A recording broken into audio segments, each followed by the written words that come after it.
तो दोस्तों, आज मैं आपको सुनाऊंगा यमन के एक हाजी का किस्सा। उसके साथ पेश आया एक अजीबो-गरीब वाक़या। यमन का हाजी सऊदी अरब हज करने के लिए गया। दौरान हज उसने एक रुकन अदा किया और उसे एक पैदल सफ़र करना था, बहुत तवील।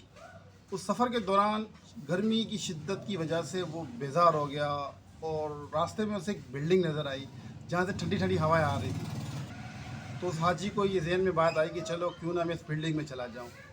वहाँ वो गया तो कुछ पुलिस वाले खड़े हुए थे। उन पुलिस वालों से बच बचा के वो किसी तरीके से उस बिल्डिंग में चला गया। वहाँ वो लेटने की कोशिश करता है, बराबर में बहुत सारे हाजी सोए हुए थे।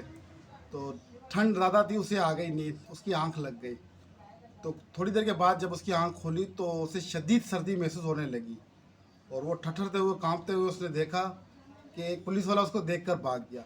अब वो ज़्यादा परेशान हो गया कि पुलिस वाला आखिर मुझे देखकर क्यों भाग गया। तो इसने हैरत से इधर उधर नज़र घुमाई तो वहाँ बोर्ड पे लिखा हुआ था कि ये मुर्दा खाना है। No, no, no, no.